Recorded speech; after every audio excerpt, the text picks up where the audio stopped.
We are back with more of Real Estate Update with James Wedgeworth. Quick question. We talk about updating. Now, if you're one of those people with an older home, the curb appeal just is not there, and you do everything you can, and once someone walks in, it's fantastic. Is there anything else you can do, or is it just... You're talking about the exterior? Yeah. Okay. Most older homes have a lot of wood rot just because of the environment we live in. Yeah. And I usually tell people that I pulled up the house the other day, and the people had totally redone the inside of the house. The kitchen was beautiful. Yeah. The master bathroom was nice. And I pulled up to show the house, and you pull right up the garage, and down at the base of the garage, it was rot on both sides. Yikes. And I said, oh my gosh, that's the first thing my people saw. Sure. And the owner, I called him, he said, I saw that the other day, I didn't think it mattered. I saw it matters because it's the first thing people see. Sure. So then they go in the house, they're thinking, what else is wrong? Well, there must be something wrong here. Okay, so in connection with that, because I was talking to someone about this the other day, about home inspections. And I'm sure you go through it where you have an interested buyer, there's a home inspection, there's some issues, which never makes anyone happy. Generally, you probably recommend that the seller do what? Just really... Well, here's the standard MLS contract says that heating, electrical, plumbing, air conditioning, appliances, and structure have to be in good working order. It also says it's normal wear and tears to be expected, and the standard contract lists several things that are not included. As a rule of thumb, you got to have the mechanicals in working order. I've got some stores like you wouldn't believe. We'll do that someday. I think we should probably. I'll tell you one of the funniest. Right. That's a good time. Okay. I had this one time, a lady, we sold her house. She's a single lady, and the home inspector went out and they came back and said the stove doesn't work. So I called her and said, oh, we got a problem. The stove doesn't work. She said that's not a problem. It hadn't worked in 5 years.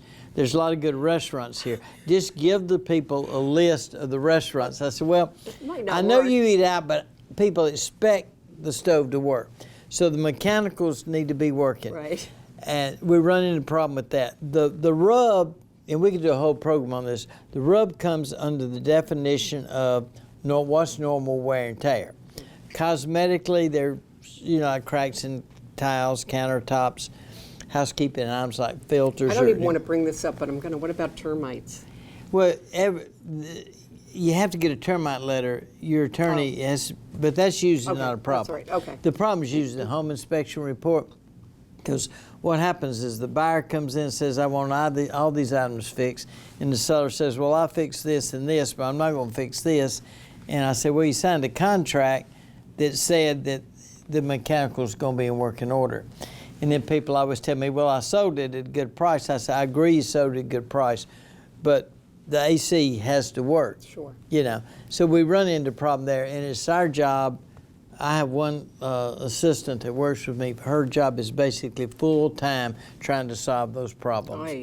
God bless. Usually get... I just say God bless to her. I bet that's a lot of work. It's a lot of work, but we usually get most of them solved, but it does kind of upset people. And then what happens, the seller's mad, the buyer's mad, everybody's mad. And isn't it a fun closing? Yeah. if they're here. Yeah. Okay, so we talked about inspections. The other thing is, a lot of times inspectors aren't going to be, I hate to say this, they're not going to be held accountable if something's found after the house is sold. Right. I mean. Yeah, they do the best job they can, but you miss things. Or things break. I mean, we've had houses before where the home inspector come in. He said, "This is fine." Then a week later, the buyer calls them. This isn't working. And we call the home inspector. He shows us his notes. He shows us our readings. Sure.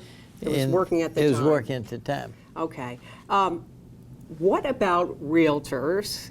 And I'm referring to you and maybe a few others that go in and buy homes that need work, put the work into them, and then, as the phrase is, flip them.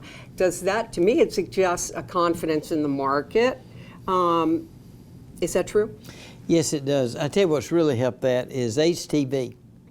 It's done wonders because now people see that and they say, well, I could do that. So there are people out there, mainly realtors, but there are other individuals that aren't realtors. Boy, some people are hooked on those shows. I like watching them. I don't do it all the time. It's actually good for the real estate market. I bet it is. So, it's really good. But say like someone like you and you do that, would you tend not to do it, or would you have tended not to do it when we hit not so great times in the real estate market a while ago?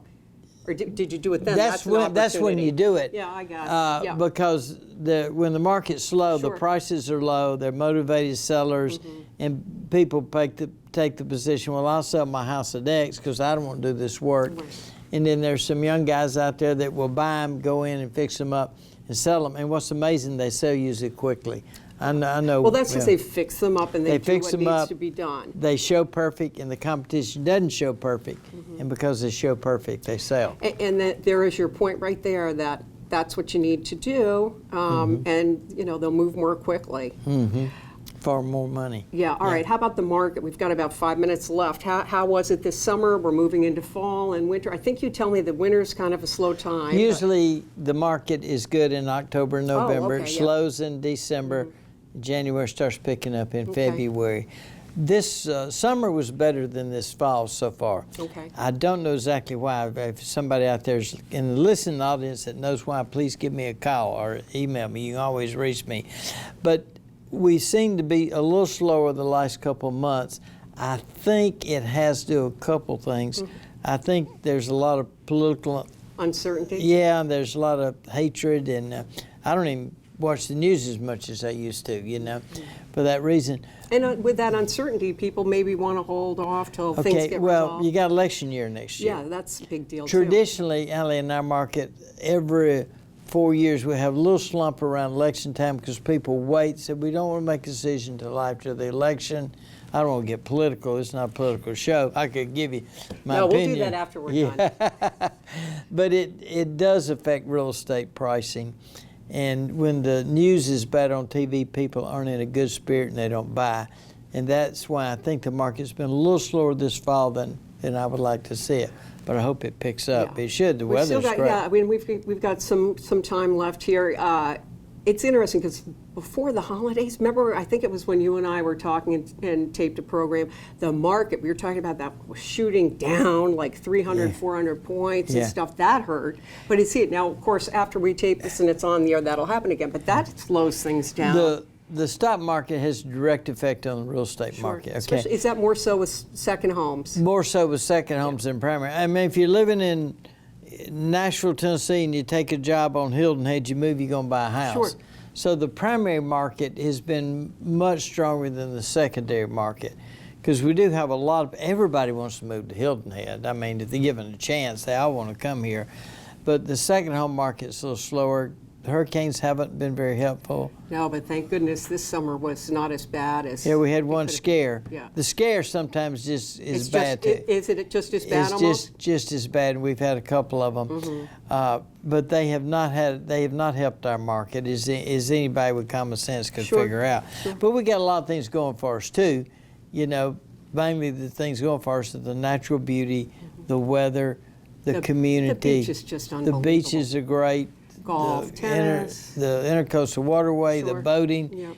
I just tell people all the time, I'm the luckiest guy in the world. I get to Live here? live here. Isn't that something, when you walk around and you see tourists and they're loving it and you think, wow, I get to live here. I get, and you're here on vacation. I always tell people you need to be tourists every now and then to appreciate Hilton Head. What other questions you got? Quickly, condos moving right now or not? Homes more than condos? Okay, here's how I would sum it up because I know we're going to run out of time. Residential homes and residential communities under 600 are the strongest. That market is very strong. Okay, from 600 to million, it's a little iffy, but not that bad. Over a million, unfortunately, it's a little slower than I would like to see. The condo market is not nearly as good as the housing market. I can't believe, and it's not necessarily here, but I was looking, I forget where, what the condo fees can sometimes really be a prohibitive factor, can't they? We have what we call the bundle of costs on condos or villas. The bundle of costs is the regime fee, the taxes, the insurance, the ongoing, which is like utilities. If you increase part of the bundle of costs, you decrease the value of the villa. Oh, okay. So if, for instance, you'll see some of these regimes that will just increase their monthly $200 a month, then that people look at the cost, especially in a second home. Not so much on a primary home, but a second home, they look at that. So I always tell people, check your bundle of costs. How much does it cost a new buyer? If the insurance goes up, that's bad. The regime fee goes up, that's bad. If the taxes go up, that's bad.